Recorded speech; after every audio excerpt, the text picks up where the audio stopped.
Ya, Assalamualaikum warahmatullahi wabarakatuh. Alhamdulillah kita sekarang bertemu dalam keadaan sehat walafiat, aman, lancar, tidak ada halangan suatu apapun. Dan dalam kesempatan ini kita akan membahas hubungannya tentang manajemen strategik, khususnya membahas tentang isu global dan internasional. Nah, kalau teman-teman tahu di sini ya, kita di sini belajar tentang manajemen strategik.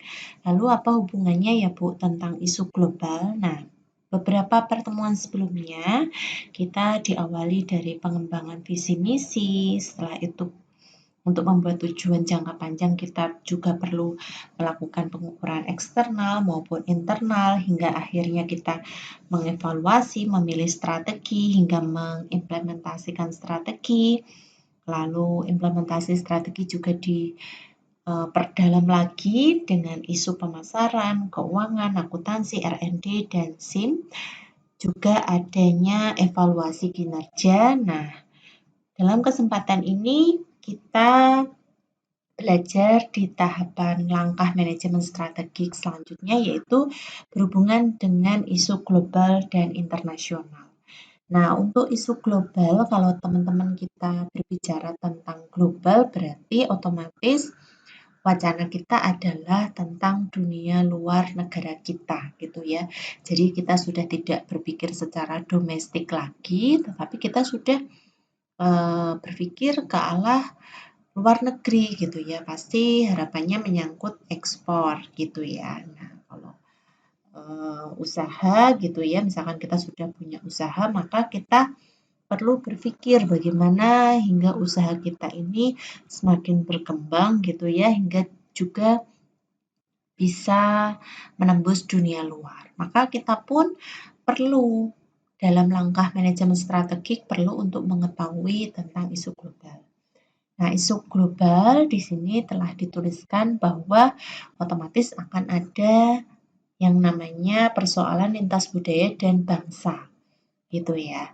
Nah, pertimbangan global pastinya berdampak pada hampir semua keputusan strategis ya, karena di sini adanya pasar dunia. Apalagi sekarang teman-teman sudah dengar pasar bebas gitu ya. Nah, jadi antara produk satu negara masuk ke negara kita juga bebas bersaing gitu, walaupun ada kebijakan-kebijakan sedikit, cuman ekonomi global itu memang sudah diperluas sekali kesempatan untuk bertransaksi ataupun melakukan jual beli dengan produk dari luar negeri. Nah, nanti saya akan bercerita sedikit gitu ya tentang pengalaman bagaimana global bisa sangat mempengaruhi dengan adanya keputusan strategis sebuah perusahaan gitu ya. Nah, kita masuk ke slide selanjutnya dulu. Nah, organisasi multinasional adalah organisasi yang melakukan operasi bisnis di seluruh batas nasional.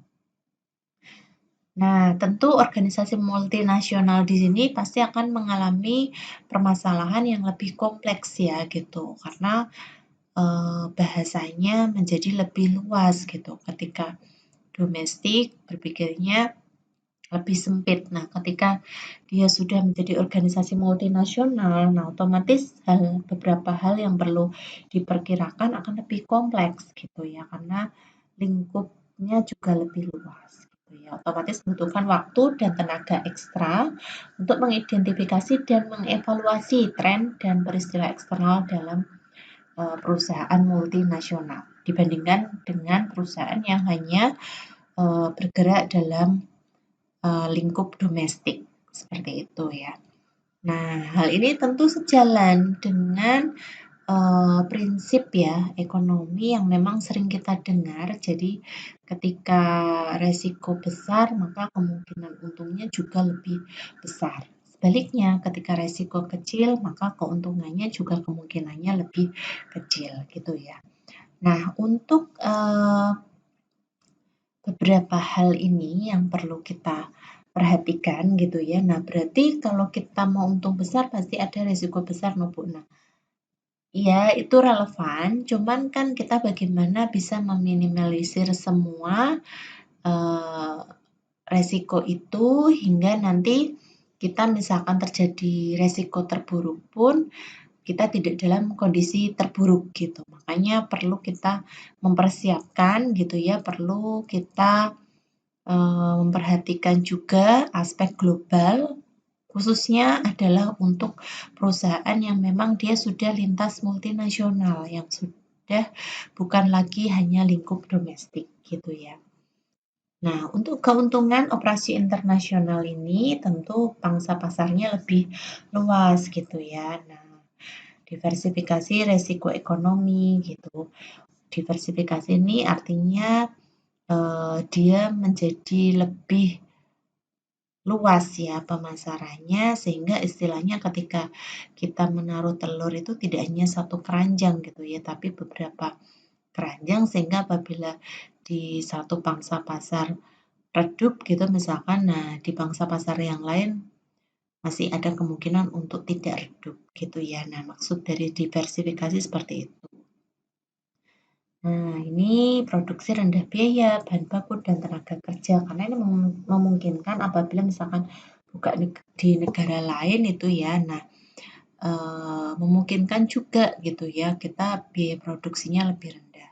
Nah, sebagai contoh gitu ya, di buku referensi kita dibahas bahwa dulu Cina sempat menjadi tujuan para investor asing gitu ya, tetapi seiring berjalannya waktu, adanya kenaikan biaya tenaga kerja gitu ya, kenaikan upah di negara Cina. Nah, para investor asing kemudian berpikir gitu ya, mencari kemungkinan untuk di negara lain. Nah, akhirnya jatuh di negara Amerika Serikat waktu itu ya. Nah, tahun 2013 kalau nggak salah.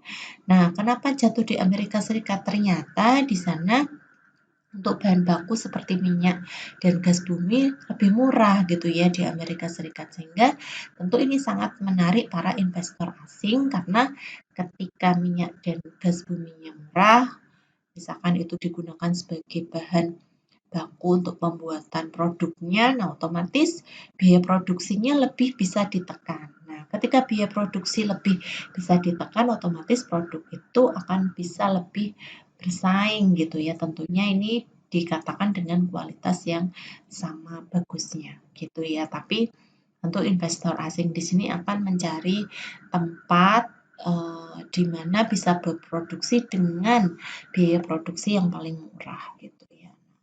Sekarang kalau kita lihat di daerah Jepara, di daerah teman-teman sekitar ya, kita berada di Kota Kudus, kalau Universitas Muria Kudus, kalau kita lihat di Jepara itu banyak sekali investor asing dari Korea gitu ya. Nah, itu tentu mereka ada pertimbangan tertentu gitu ya, kenapa mendekati Kudus, terus membangun Pokpan, Pokpan, perusahaan Pokpan juga bangun di Pati, HWI juga bangun cabang di Pati gitu ya, di Rembang juga ada. Nah, itu kemungkinan mendekati tenaga kerja gitu ya. Nah, ketika mendekati sumber tenaga kerja, harapannya mereka bisa menekan biaya produksi dengan lebih rendah gitu ya. Mereka kan tentu perusahaan kan tujuannya mencari laba, jadi pendapatan setinggi-tingginya, beban serendah-rendahnya sehingga laba bisa maksimal.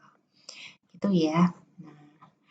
Nah, ini yang dimaksud persaingan tidak terlalu intens dibandingkan pasar domestik gitu ya, karena itu tadi di sini terjadi diversifikasi ekonomi. Jadi semisal sebagai contoh ikan 10 gitu ya, apabila dikasih ember yang berdiameter 30 cm, nah ketika dipindahkan ke sebuah ember yang diameternya adalah 60 cm, tentu ikan ini akan merasa lebih longgar ya gitu dibandingkan ketika dia hanya di lingkungan domestik, misalkan dengan diameter kita analogikan 30 cm gitu ya. Nah, ketika perusahaan ini multinasional, berarti ikan-ikan dengan jumlah 10 tersebut ditempatkan pada ember dengan diameter 60 cm. Nah, otomatis dia akan lebih luas gitu ya, persaingannya pun menjadi lebih tidak terlalu intens karena ini tadi jaraknya lebih longgar gitu ya. Nah, terus kerugian operasi internasional juga ada juga gitu ya, karena di situ ada komunikasi yang sulit, karena perbedaan sosial budaya, terus ada hambatan komunikasi, mengatur orang. Nah, di buku referensi kita menarik sekali ya, bahwa di Amerika Latin itu ternyata ada kebiasaan ketika bikin janji terlambat 20 menit. Nah, otomatis apabila kita berbisnis di negara tersebut, nah kita juga harus menyesuaikan gitu ya. Jadi kita ketika janjian jam 8 misalkan, nah kita harus sudah standby jam 8 lebih 20 gitu. Jadi 20 menit itu kita bisa manfaatkan dengan hal positif lainnya gitu ya. Hal ini tentu berbeda, misalkan kita berbisnis di negara Jepang yang disiplinnya terkenal sangat tinggi gitu ya. Nah, ketika kita sudah berani janji bikin jam 8, nah bisa diusahakan kita udah sampai di lokasi jam 8 kurang 5 misalkan. Kurang 5 menit gitu ya. Karena budaya di sana sangat disiplin gitu. Nah, ketika kita misalkan sekali langsung mengecewakan, nah kemungkinan akan sudah rusak ya namanya. Jadi ibarat itu ya, pepatah setitik rusak susu sebelanga ya, kayaknya seperti itu. Jadi otomatis kita harus mempelajari budaya dari luar itu yang menjadi tujuan kita, sehingga tadi di awal sudah dibahas ya. Di sini kita memang membutuhkan waktu dan tenaga ekstra untuk mempelajari beberapa masalah yang lebih kompleks dibandingkan dengan organisasi atau corporation yang hanya di lingkup ini, apa namanya, yang hanya di lingkup domestik gitu ya. Nah, ini tantangan global seperti ini. Juga kita harus menyesuaikan selera, tren, harganya bagaimana gitu ya. Lebih banyak masalah yang kita hadapi, tetapi itu tadi ketika effortnya lebih besar, resikonya lebih besar, insya Allah juga ini ya, apa namanya, hasilnya juga akan lebih tinggi. Nah, ini ada misalkan ada resesi ekonomi global gitu ya, isu kita yang di tahun 2023 ini, sehingga ada pemaksaan tarif pajak dan regulasi. Nah, teman-teman di sini ini ya, apa namanya, teman-teman di sini bisa menyaksikan gitu ya, atau melihat bersama. Kemarin-kemarin sempat ramai sekali isu resesi ekonomi. Nah, ternyata kemarin saya sempat kunjungan di beberapa perusahaan gitu ya. Dan ada satu perusahaan yang memang dia pangsa pasarnya tuh lebih banyak di luar negeri gitu. Sehingga ketika ada kemarin isu perang, bukan isu ya, tapi memang ada perang gitu ya di luar negeri kita tahu. Nah, itu berdampak sekali kepada permintaan produk dari perusahaan tersebut gitu ya, sehingga sepi. Padahal kalau kita lihat domestik itu COVID-nya sudah begitu turun ya, landai, cuman untuk di luar negeri karena ada perang ya gitu yang tidak usai, tidak kunjung usai, jadi berdampak juga gitu terhadap perekonomian gitu ya negara tersebut yang perang, sehingga kebetulan negara yang sedang perang tersebut adalah termasuk tujuan dari ekspor produk dari perusahaan yang saya kunjungi tersebut. Nah, sehingga ketika kita menawarkan untuk kerjasama gitu ya dalam hal perekrutan pegawai, perusahaan tersebut tidak berani ikut gitu ya, karena bagi dia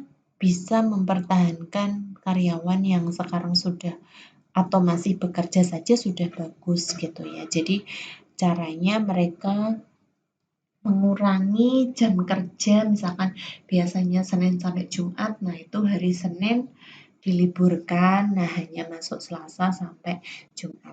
Nah, sehingga Senin gajinya dipotong dari pegawai tersebut. Nah, ini tujuannya tentu untuk menekan biaya produksi ya, supaya perusahaan tersebut tetap bisa bertahan di tengah kondisi yang kurang bagus gitu. Jadi itu tadi salah satu contoh adanya isu global dan internasional tidak bisa kita cuekin begitu saja, khususnya untuk perusahaan-perusahaan yang memang dia perusahaan multinasional. Gitu ya. Nah ini misalkan di sini kenapa sih perusahaan domestik perlu melakukan bisnis global? Nah, alasannya ya ini. Permintaan barang dan jasa di luar AS, misalkan ini dicontohkan negara AS, negaranya ya ternyata lebih tinggi gitu ya. Kalau di domestik hanya tumbuh misalkan 3%.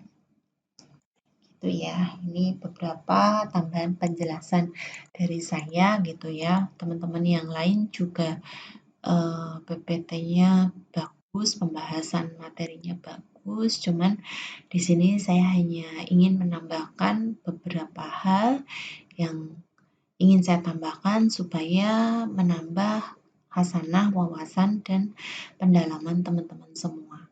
Seperti itu ya, saya cukupkan untuk pertemuan pertemuan 13 ini dan saya infokan untuk pertemuan 14 nanti kita asinkronus, jadi mohon bisa dipersiapkan oleh kelompok yang maju di pertemuan selanjutnya.